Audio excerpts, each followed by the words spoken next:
मैं घास पर खड़ी थी और आर्यन को ड्राइवर सीट की ओर जाते हुए देख रही थी। मेरी दृष्टि आंसुओं से धुंधली हो गई थी जो टपक कर मेरे गालों से बह रहे थे। उसे मैंने एक झटके से हटाया। वह रुका और दर्द भरी निगाहों से मुझे देखा।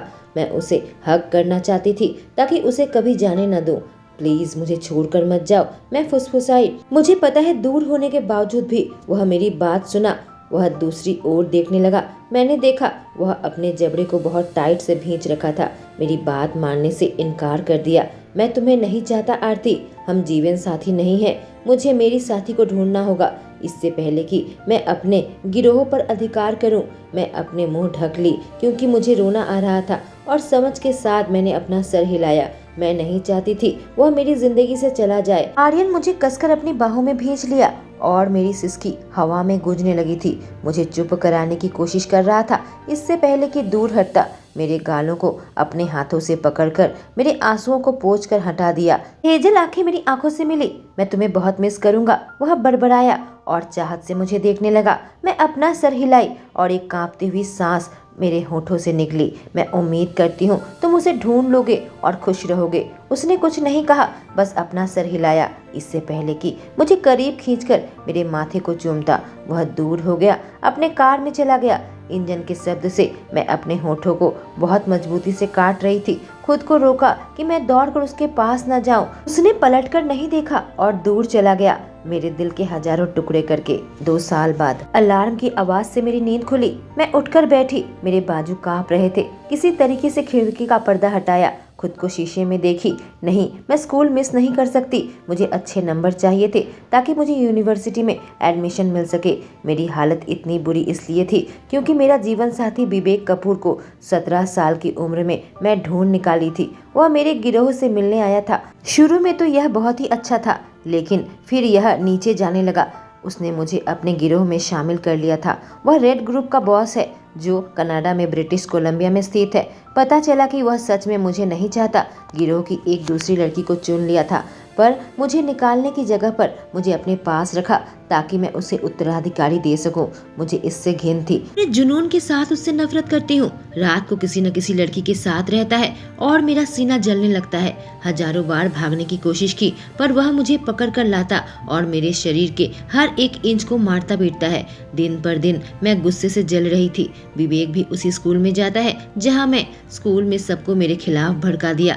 मेरे कोई दोस्त नहीं, खुद का परिवार मुझे नकार दिया। उसने सबसे कहा कि मैं अच्छी साथी नहीं हूँ। मैं उसके साथ चीटिंग की, पर सच्चाई इसका ठीक उल्टा था।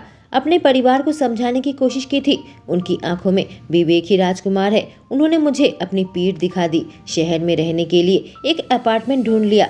2 नौकरियां करती हूँ ताकि किराया चुका सकूं, पर कभी मैं उम्मीद नहीं छोड़ी। उम्मीद ही एक चीज थी जो मुझे आगे बढ़ने का हौसला प्रदान करती थी। जैसे ही लंच की घंटी बजी, अपना सामान लेकर दरवाजे की ओर दौड़ी। जल्दी से दौड़ रही थी कि किसी ने मुझे पीछे से पकड़ा और मुझे लॉकर के खिलाफ धक्का दिया। मैं दर्द से कराहने लगी। आँख खुली तो विवेक का दोस्त मुझे पकड़ा था। यह अरुण था। हमेशा की तरह चुपचाप थी क्योंकि मैं जानती हूँ मैं बात करूंगी तो चीज खराब हो जाएगी।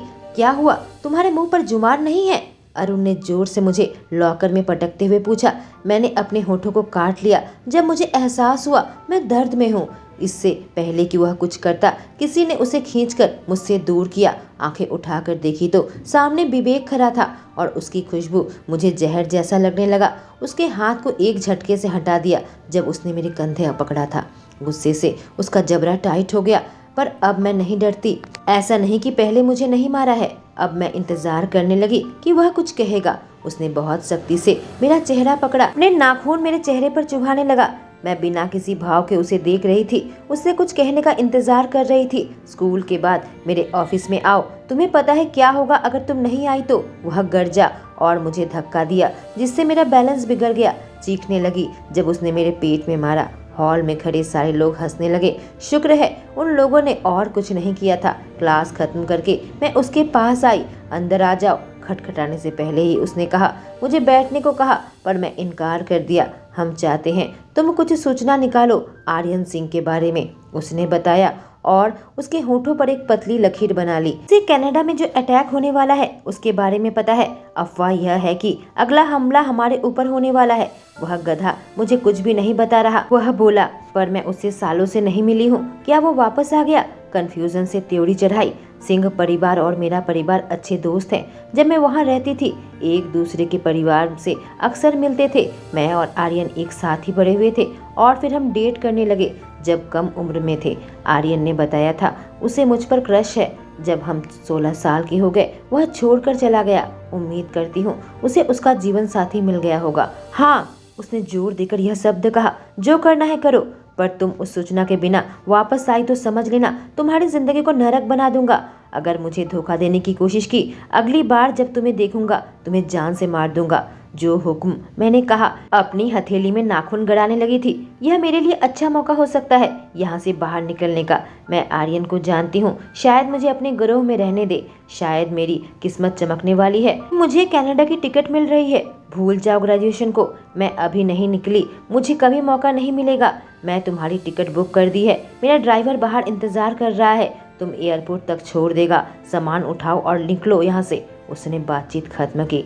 मैं खुद को रोकी कि उसे कुछ अभिशाप दूं। इससे पहले कि मैं दरवाजा खोलकर निकलती उसने दरवाजा बंद कर दिया। मेरे जबड़े को मजबूती से पकड़ते हुए कहा, और आर्यन के सामने अपने पैर खोलने की हिम्मत मत करना। सुन लिया मुझे? तुम्हारा भाई कह रहा था तुम दोनों ने 2 साल पहले डेट किया था। मैं तुम्हारा मालिक हूँ। जब मुझे उत्तराधिकार की जरूरत पड़ेगी तुम मुझे दोगी। क्या बात समझ गई आरती? काफी गहरी आवाज में कहा। मुझे लगा किसी ने मेरे गाल पर तमाचा मारा हो। मेरे भाई ने मुझे धोखा दिया। हाँ, एकदम साफ साफ समझ आया। मैं मन ही मन हंसते हुए कही। दरवाजा जोर से बंद करते हुए वहाँ से निकल गई। ड्राइवर बाहर मेरा इंतजार कर रहा था। उसने मुझे टिकट पकड़ाया।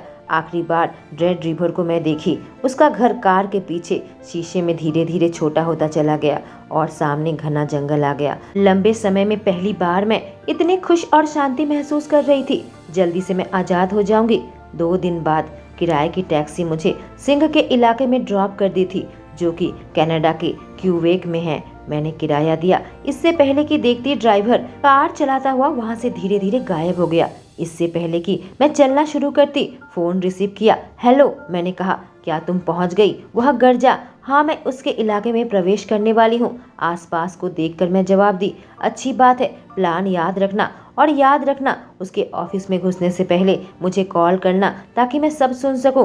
उसने सूचना दी और मैं अनिच्छा से अपनी आंखें घुमाई। हाँ करूँगी, बाय कहकर मैंने फ़ोन काट दिया। मैं उसके इलाके में ट्रैक करने वाली थी। 10 मिनट के बाद इलाके के आसपास के गार्ड मुझे मिले। बहुत ही लंबे चौड़े और ताकतवर थे। इससे मेरी हिम्मत टूटने लगी थी। फिर भी मैंने जारी रखा।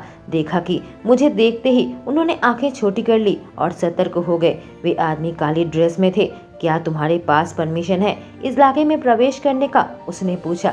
नहीं है। आर्यन मुझे जानता है। मैं उसकी पुरानी दोस्त हूँ। मैं मुस्कुराई इस उम्मीद में कि वह मुझे जाने दे। अच्छा कहकर मुझे संदेह की दृष्टि से देखने लगा। बस उसे बताओ कि आरती चौधरी मिलने आई है। बहुत जरूरी काम है। उसका नुकसान नहीं पहुंचाऊंगी। मैं भीख मांगी। राहत की सांस छोड़ी जब वह इंटरकॉम में बात करने लगा। कुछ सेकंड बीत गए। उसने अपना सर हिलाते हुए बताया कि वह बॉस के ऑफिस तक मुझे रास्ता दिखाएगा। उसका शुक्रिया अदा किया और मुस्कुराई। उससे पहरेदार के पीछे पीछे जाने लगी। आखिरकार मैं मुख्य मैदान में पहुंची। इलाका देखी मेरा मुंह खुला का खुला रह गया। यह कोई छोटा सा शहर लग रहा था। पहले इससे मिलने आया करती थी। बहुत छोटा हुआ करता था। आर्यन ने जब से इलाके की जिम्मेदारी संभाली है उसे बड़ा किया है। कम से कम 10 गुना बड़ा है। विवेक के इलाके से मैं बड़ी बड़ी आंखें करके सब कुछ देखने लगी। एक छोटी सी क्लिनिक थी। काफी सारे घर थे। कैफे और ट्रेनिंग का इलाका था और सबसे कमाल का घर में घुसने लगे थे। घर के पीछे बहुत खर्च किया था। फायर प्लेस के सामने एक सिटिंग एरिया था। महंगी गाड़ियां पार्क की हुई थी। पत्थर से बने रास्ते से होते हुए दरवाजा खुला। घर के अंदर तो और ज्यादा चकाचौंध थी और परिवार की तस्वीर रखी हुई थी। जल्दी से विवेक के नंबर में कॉल किया। वॉल्यूम को थोड़ा नीचे कर दिया। उसने सर हिलाया। मैं काफी घबराहट के साथ मुस्कुराई और वह वापस चला गया। गहरी सांस लेकर 3 बार खटखटाया और इंतजार करने लगी। अंदर आ जाओ। मैंने ध्यान दिया कि उसकी आवाज पहले से गहरी हो गई है। दरवाजा खोलकर मैं अंदर प्रवेश की और मैं समय लेने लगी, उसकी खूबसूरती को निहारने का, देखने लगी आखिरी बार जब मिली थी क्या क्या बदल गया है। सच में वह एक आदमी में बदल गया था, पहले से ज्यादा हिष्ट-पुष्ट था। गहरे भूरे बाल बिखरे हुए थे और दाएं भाव के नीचे एक कटे हुए का निशान था जो मैंने उसे दिया था जब हम साथ में ट्रेनिंग करते थे। उसकी नाक सामने से थोड़ी नुकीली थी, फीचर काफी शार्प, बेदाग चेहरा था, खूबसूरत होठ थे। आर्यन ऊपर देखा इससे पहले कि अपना पेन नीचे रखता। मैं उसकी हेजल आंखों में गहरी डुबकी लेने लगी जब उसने मुझे वहां पर खड़ा पाया और उसकी तीव्र दृष्टि मेरे धड़कनों को बढ़ा रहा था। हे आर्यन, तुमसे दोबारा मिलकर खुशी हुई, मैं मीठे से कही जब रंगीन यादों में खोने लगी थी। मुझे भी आरती, तुम यहाँ पर क्यों आई हो? अपने चेयर में टेक लगाकर बैठ गया और चुपचाप खामोशी के साथ मुझे इंटरेस्ट के साथ देख रहा था। मैं उसकी पेन ली और उसके नोटपैड में कुछ लिखा। मैं नहीं चाहती थी विवेक फोन पर हमारी सारी बातें सुन ले, इसलिए मैंने सोचा कि लिखकर उसे दिखाऊं। कुछ नहीं मैंने सुना है, तुम वापस शहर में आ गए हो, इसलिए मैं तुमसे मिलना चाहती थी। उम्मीद करती हूँ तुम ज्यादा बिजी नहीं होगे, मैंने जवाब दिया।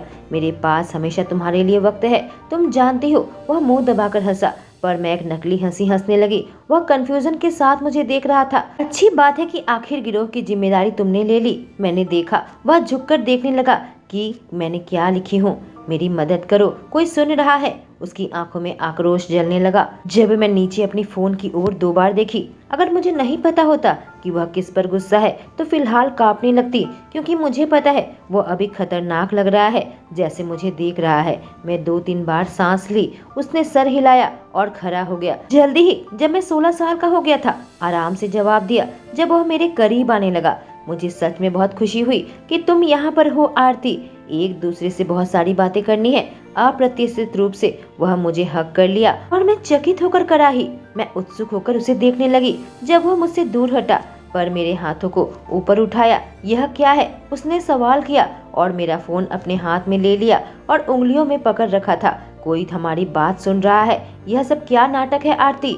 आर्यन, मैं डर से इतना कही। दीवार की ओर धक्का दिया। गुस्से से गरजने लगा। मुझे गहरी आंखों से देख रहा था। फिर उसके स्पर्श बहुत ही नर्म हो गई। मुझे खींचकर मेरी छोटी सी पीठ में अपने हाथ रगड़ने लगा। मुझे पता है यह बस एक एक्टिंग कर रहा है। तुम्हें इसकी कीमत चुकानी होगी। तुम मेरे गिरोह को नुकसान पहुंचाने की कोशिश की। कुछ ही वक्त लगा, दरवाजा खुल गया और एक सिपाही दौड़ कर आया। उसने मुझे पकड़ा। मैं कंफ्यूजन से उसे देख रही थी। जेल में डाल दो, ना कोई खाना और ना कोई पानी, 1 हफ्ते के लिए, वह हुक्म सुनाया। नहीं आर्यन, रुको, मैं चीखी जब सिपाही मुझे खींच कर ले जा रहे थे। छोड़ो मुझे आर्यन, मेरी बात सुनो। जैसे ही आर्यन ने मेरा फोन तोड़ दिया, उसने अपने आदमी से कहा कि मुझे छोड़ दे। बेचारा आदमी कंफ्यूज था, लेकिन उसने आज्ञा का पालन किया। दरवाजा बंद करके ऑफिस से बाहर चला गया। चुप्पी फैल गई जब मैं सोफे में आकर बैठी। हमेशा ही ड्रामा क्वीन थी। वह नखड़े की मुस्कान देकर कहा। अपने डेस्क के साथ टेक लगाकर खड़ा हुआ। मेरे चेहरे पर एक मुस्कान आ गई, लेकिन फिर गायब हो गई जब मुझे एहसास हुआ मेरे काम का क्या परिणाम हो सकता है। मुझे बहुत मेहनत लगेगी। देश से निकलकर छुपे रहना होगा, अपनी पहचान छुपानी पड़ेगी, दूर देश में चले जाना पड़ेगा। मुझे अभी काम करना होगा। मैं कहाँ जाऊँ? अभी मुझे जाना होगा। मैं बड़बड़ाने लगी, दिमाग को खंगालने लगी। कहाँ जाऊँ? आरती, तुम्हारे कहने का मतलब क्या है? आर्यन गहरी सोच में डूबकर पूछा। उसने कहा है वह मुझे मार डालेगा अगर मैं तुमसे वह इन्फॉर्मेशन नहीं निकालूं जो वह चाहता है। मैं अपने कांपते हुए आवाज को रोक नहीं पाई। किसने तुम्हें भेजा है और तुमने यह क्यों किया? अपनी भौं ऊंचा करते हुए मेरे करीब आया और गहरी चिंता में था मेरा जीवन साथी। मेरे शब्दों को सुनकर उसकी आंखों में कुछ गहरी चीज नजर आई। अपना रास्ता मेरे पास बनाया और ठीक मेरी उल्टी साइड में आकर बैठ गया। मुझे पता है जब तक मैं अपनी कहानी नहीं बताऊंगी वह जाने नहीं देगा। मैं झुक गई, अपने हाथों को थाई पर रखा। विवेक कपूर से मैं कुछ महीने पहले मिली थी। वह मेरा जीवन साथी है। शुरू में सब कुछ ठीक था, लेकिन फिर एहसास हुआ वो मेरे साथ चीट कर रहा है। आर्यन यह सुनकर काफी गुस्से से गरजने लगा। अपनी मुट्ठियों को भींच रखा था ताकि खुद को शांत कर सके। पता चला कि वह मुझे नहीं चाहता। चूंकि मैं उसकी सच्ची साथी थी तो वह मुझे अपने पास रखना चाहता था ताकि मैं उसे मजबूत उत्तराधिकार दे सकूं। काफी घृणा के साथ मैंने कहा। आर्यन गरजने लगा। कहो कि तुमने उसे नकार दिया है, रिश्ता तोड़ दिया है। इनकार से सर हिलाया। अपने हाथ अपने बालों में चला रही थी। उसने मुझे अपने गिरोह में शामिल कर लिया है। जब भी मैं उससे निकलने जाती हूँ, हुक्म सुना देता है कि मैं ऐसा नहीं कर सकती और मुझे आत्मसमर्पण करने में मजबूर करता है। आरती कहकर वह गरजा। मैं कुछ नहीं कर सकती, वो बहुत मजबूत है। मैं उसके साथ नहीं लड़ सकती। मेरे मुंह से एक सिसकी निकली। मैं खुद को इतना लाचार पाई। मेरा परिवार भी मेरे खिलाफ हो गया है क्योंकि विवेक ने मेरे बारे में उनसे झूठ कहा है कि मैं उसके साथ चीट करती हूँ। मेरा भाई था जो विवेक से कहा कि मैं तुम्हारे साथ डेट किया करती थी। विवेक ने कहा कि अगर मैं वह सूचना लेकर उसके पास नहीं आऊंगी तो मेरी जिंदगी को नरक बना देगा और मुझे मार डालेगा। मैंने ऐसा नहीं होने दूंगा। वह काफी निश्चित होकर मुझे देखते हुए कहा। आर्यन नहीं, मैं विरोध करने लगी। उसने मेरी बात को काटा। हम इस पर कोई बहस नहीं कर रहे हैं आरती। ऐसे कहा कि मेरे पेट में कुछ होने लगा था। मेरे सामने आकर बैठ गया और अपने हाथ से मेरे गाल को छुआ। उसकी ऊष्मा मेरे शरीर में महसूस करने लगी। उसकी आंखें मुझे देख रही थी और मुझे महसूस हुआ मैं शांत अनुभव कर रही थी। दूसरा हाथ मेरे हिप्स के ऊपर था जिससे मैं चकित होकर बड़ी बड़ी आंखों से उसे देखने लगी। वह मनोरंजन के साथ मुझे देख रहा था। ईश्वर मुझे माफ करना, मैं इसके लिए ऐसा अनुभव करती हूँ। ऐसा ही महसूस करती थी जब हम साथ थे। वह झुक गया और उसके होंठ मेरे कानों से टकराए। थोड़ा हिचका इससे पहले कि कहता रुक जाओ, यहाँ रहना खतरनाक होगा। क्या होगा अगर वह तुम्हें चोट पहुंचाएगा या तुम्हारे आदमियों को? मैं डर कर कही। उसकी ताकत मेरे मुकाबले कुछ नहीं है। वह उपहास किया और मैं उसकी बातों पर विश्वास करती हूँ क्योंकि उसमें घमंड नहीं बल्कि विश्वास और गर्व था। मैं तुम्हारा ध्यान रखूंगा आरती। उसे मेरा सामना करना होगा अगर वह तुम तक पहुंचना चाहता है तो। मैं होंठ काटकर स्थिति को समझने की कोशिश कर रही थी। यहाँ से भाग जाऊं तो भी उसे मेरे बारे में पता लगने का चांस है। आर्यन मेरी हिफाजत करेगा। मुझे मेरा फैसला मालूम था। ठीक है, मैं कमजोर तरीके से सर हिलाई और उसका चेहरा बिल्कुल खिल उठा। मेरा हाथ पकड़ लिया, कहा चलो। मैं हिचकते हुए उसके हाथ पकड़ा, उसके साथ चलने लगी। उसने अपना फोन लिया और एक नंबर डायल किया और तब एहसास हुआ वो विवेक का ऑफिस का नंबर है। मैं घबराने लगी। अपनी आंखें छोटी करके मुझे देख रहा था। क्या तुम उसे अभी ना करोगी? वह पूछा और मेरी आंखें बड़ी बड़ी हो गई। आर्यन मेरे मुंह से निकला। हाँ या नहीं आरती? उसने पूछा। हाँ, लेकिन वह नहीं करने देगा, मैं कही। जब भी वह जवाब दे तुम तुरंत से ना कर देना। और उसके कॉल बटन को दबाया। उसने कहा मैं सिंह बोल रहा हूँ, कपूर को फोन दो। और फोन को स्पीकर में डाल दिया और मुझे इशारा किया कि मैं कहूँ। मैं गहरी सांस ली ताकि खुद को शांत कर सकूं। विवेक की आवाज आई। गुस्से से कहा क्या है? मैं आरती चौधरी तुम्हें नकारती हूँ। आज से तुम मेरे जीवन साथी का अधिकार खो दिया। मैंने जल्दी से कह दिया इससे पहले कि फोन रख दे। मुझे ऐसा लगा कि मेरा सीना जल रहा है और मैं अपनी बैलेंस खो बैठी। इससे पहले कि मैं नीचे गिरती आर्यन ने मुझे थाम लिया था। ऐसा लगा मेरे अंदर से कुछ खाली हो गया। मेरी आत्मा, मेरे और विवेक का जो रिश्ता था मैंने खत्म कर दिया था। देवताओं ने हमारी जोड़ी बनाई थी। आर्यन का शर्ट पकड़ लिया था और आंखों से बहते आंसुओं को वह एक एक करके पोंछने लगा था। धीरे धीरे मेरा दर्द कम हो गया। अब मुझे कुछ महसूस नहीं हो रहा था। आर्यन के बाहों में लिपटी हुई थी। मुझे अब राहत महसूस होने लगा। काफी समय से मैं यही चाहती थी। आखिरकार इस रिश्ते से मैं आजाद हो गई थी। थैंक यू, मैं फुसफुसाई और उसे कसकर हक किया। कोई दिक्कत नहीं है, वह वापस से फुसफुसाया। कुछ देर हम वहीं पर बैठे रहे। ने खड़े होने में मेरी मदद की। मेरे साथ आओ। हम कहाँ जा रहे हैं? मैं आश्चर्य से पूछी। मैं तुम्हारा कमरा दिखाता हूँ, उसने जवाब दिया। आर्यन, मैं रुक गई। घबराहट से अपने होंठ काटने लगी। मैं यहाँ नहीं रह सकती। तुम्हारे साथ तुम्हारी जीवन साथी क्या समझेगी? हमारे बीच में शांति फैल गई। इससे पहले कि वह मेरी ओर मुड़ता उसका जबड़ा टाइट हो गया। उसकी दृष्टि बिल्कुल ठंडी थी। समझ नहीं आया वह ऐसे क्यों रिएक्ट किया। वह यहाँ नहीं है, उसने जवाब दिया। क्यों, क्या तुम उसे ढूंढ नहीं पाए? मैंने पूछा।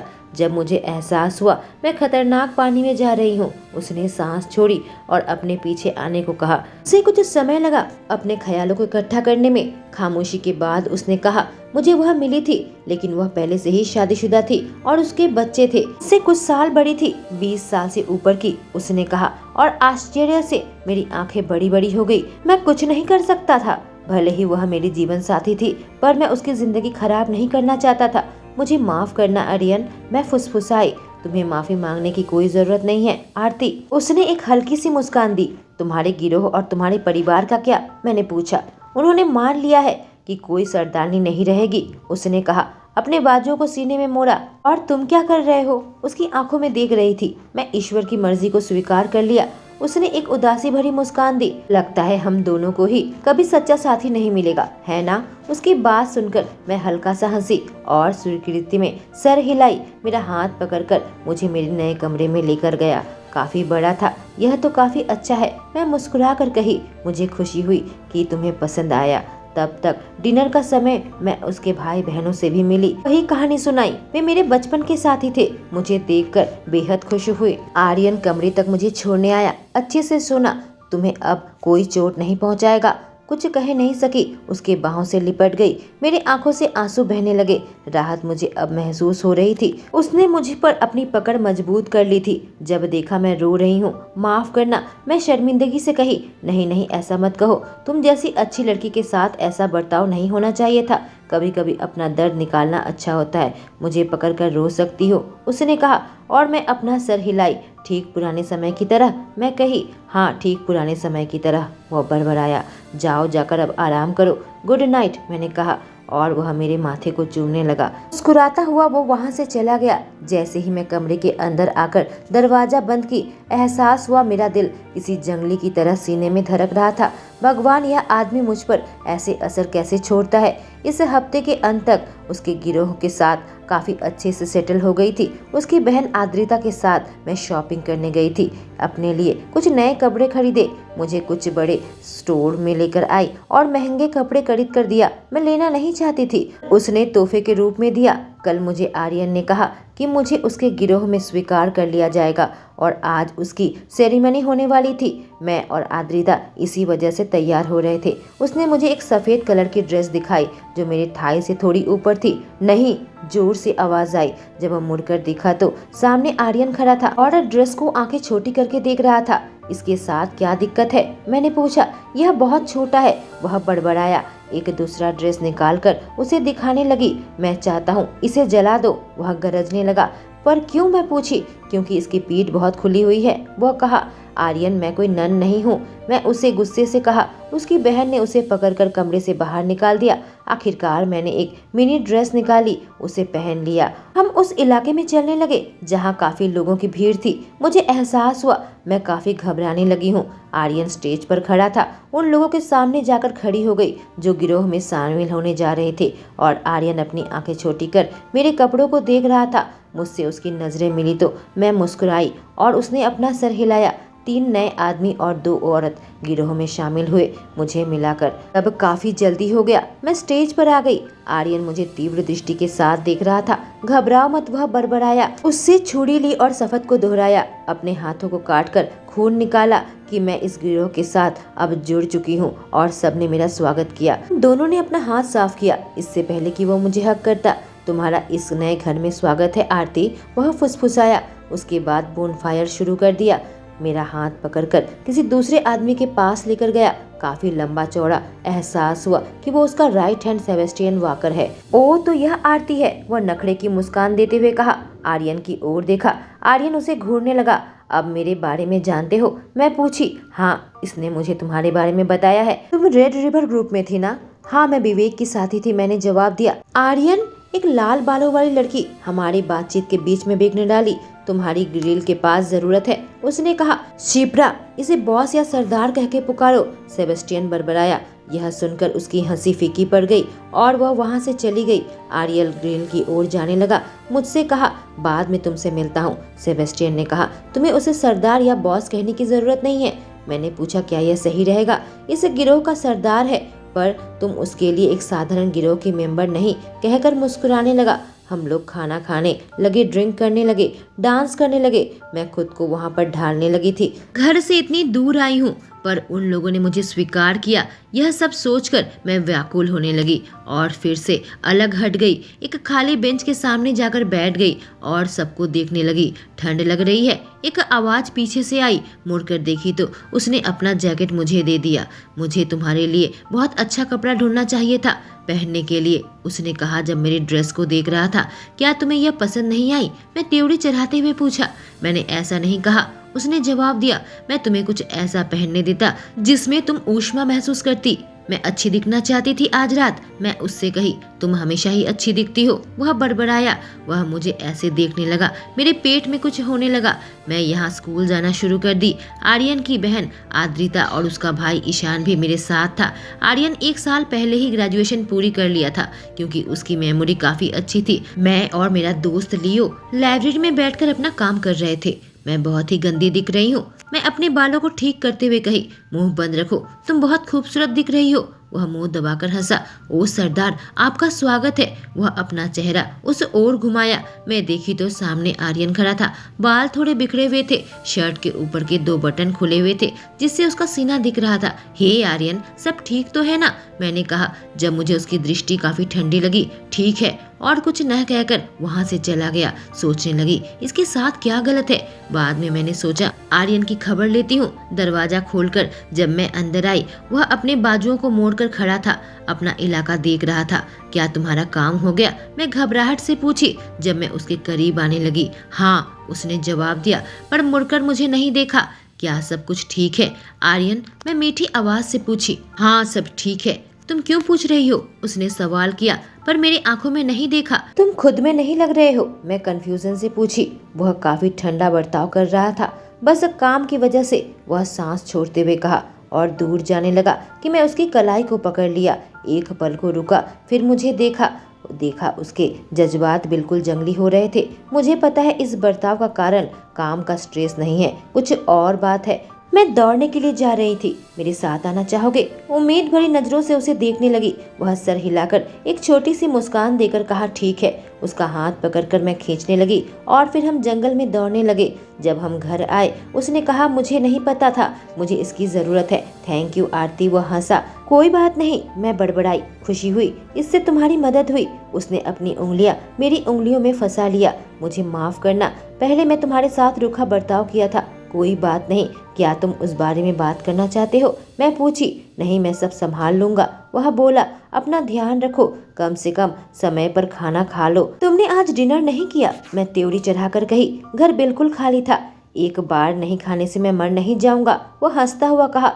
पर मैं बचा हुआ खाना निकाल कर उसे गर्म करके कही चलो खाओ। तुमने डिनर किया है? वह पूछा। हाँ, थोड़ा सा, मैं जवाब दी। मैं चौंक उठी जब उसने मेरे हिप्स को पकड़ा और अपनी गोद में बैठा लिया। शर्म से मेरे गाल लाल हो गए और एक चम्मच उठाया और मेरे होठों पर लगाया। उसका सीना मेरे सीने से बिल्कुल चिपका हुआ था। उसकी सांसें मेरे कानों पर पड़ रही थी। मेरे होठों में एक छोटी सी मुस्कान आ गई। मुझे देखा और जोर से हंस पड़ा। फिर मेरे गालों को हल्का सा चूमा। पूरी शाम यही सोचती रही कि वह मुझे हमेशा हमेशा के लिए ऐसे ही थाम कर रखे। आज मैं आर्यन के भाई बहन और दोस्तों के साथ शहर में गई थी बॉलिंग खेलने, पर आर्यन वहाँ का बॉस है और वह काम में डूबा रहता था, इसलिए नहीं आ पाया। बहाना बनाकर जल्दी से घर आ गई। देखा तो आर्यन टीवी देख रहा था। मैं उसके पास आकर बैठ गई। क्या तुमने डिनर नहीं किया? उसने पूछा। मैंने कहा मैं हमारा मूवी नाइट मिस कर रही हूँ। हमने खाना खाया और फिल्म देख रहे थे। मुझे अपने ऊपर खींच लिया था। मेरा चेहरा उसके सीने में था। जब मैं उठी तो मैं बिल्कुल अलग जगह पर थी, रेडवुड ग्रुप में। मेरा दिल तेजी से धड़क रहा था। मैंने तुम्हें ढूंढ लिया आरती, और तुम दिन की रोशनी कभी नहीं देख पाओगी। मेरे बाल को खींचता हुआ विवेक बोला। मुझे जाने दो। मैं चीखी। नहीं, तुमने मुझे धोखा दिया, अब उसकी कीमत चुकाओ। शरीर से खून बहने लगा। नहीं, रुक जाओ। मैं दर्द से कराई। बचाओ बचाओ, मैं चीख रही थी। आरती उठ जाओ। आंख खोली तो देखा आर्यन काफी चिंता के साथ मुझे देख रहा था। मूवी देखते हुए सो गए थे। मुझे माफ करना, मुझे बुरा सपना आया। मैं बड़बड़ाई। क्या यह विवेक के बारे में था? उसने पूछा। हाँ, मैंने देखा। उसके गिरोह में वापस चली गई हूँ और बाहर निकलने का कोई रास्ता नहीं। आरती, वह बड़बड़ाया। वह कुछ योजना बना रहा है। मेरे आदमी उस पर नजर बनाए हुए हैं। उसने कहा। तब तो मुझे यहाँ से। इतना ही कही उसने मेरे वाक्य को काटा। आगे मत बोलो, तुम यहाँ से कहीं नहीं जा रही। यह मेरा आखिरी फैसला है। हम दोनों एक दूसरे को देखने लगे। चाहे मैं कितना भी विरोध करूं, वह मुझे जाने नहीं देगा। मैं नहीं चाहती विवेक तुम्हें चोट पहुंचाए, मैंने कहा, और मैं भी नहीं चाहता वह तुम्हें चोट पहुंचाए। वादा करो तुम यहाँ से नहीं जाओगी, चाहे कुछ भी हो जाए। ठीक है, मैं वादा करती हूँ, मैं आखिर में कहा। उसके चेहरे पर एक मुस्कान आ गई। मैं गुस्से से उसके सीने में मारी और वह मुझे गुदगुदी देने लगा। मैं जोर जोर से हंसने लगी और उसे रुकने के लिए कहने लगी। आखिरकार उसने दया दिखाई। इससे पहले कि मेरे पैरों के बीच में आता, उसकी हरकत से मेरी सांस रुक गई थी। उसने मेरे चेहरे को अपने हाथों के बीच में लिया और अपना अंगूठा मेरी त्वचा में चलाने लगा और मैं अपनी आंखें बंद कर ली। एक बड़ी सी सिसकी निकली और होठों में एक मुस्कान थी। मेरे चेहरे के हर एक हिस्से को चूमने लगा। जब मैं आंख खोली, उसके चेहरे पर एक बड़ी सी मुस्कान थी। हे भगवान, यह मेरे साथ क्या कर रहा है? मेरे पेट में तितलियां नाच रही थी। तुम मुझे देखभाल करने दो, तुम्हारी हिफाजत करने दो, वह बड़बड़ाया। उसकी आंखें मेरे चेहरे पर थी। मैं नहीं चाहता तुम उसकी फिक्र करो, उसने कहा। ठीक है, मैं बोली। चलो अब फिर सो जाओ। वह मुझे अपने करीब खींच लिया, मेरी बाहों से लिपट गया और मेरे माथे को चूमने लगा। इससे पहले कि एक कंबल में घुस जाते, उसके शरीर की खुशबू से मुझे कब नींद आ गई। दोस्तों, आर्यन और आरती कम उम्र में डेट करते थे, पर वो दोनों अलग हो गए जब अपने सच्चे साथियों की तलाश में जुट गए। पर दोनों को अपना सच्चा जीवन साथी नहीं मिल पाया और 2 साल बाद वह दोनों फिर से मिले। वो दोनों एक दूसरे के करीब आने से खुद को रोक पाएंगे और क्या किस्मत उन दोनों को आपस में मिलने देगा? जानने के लिए इस कहानी में मेरे साथ बने रहें। Thank you.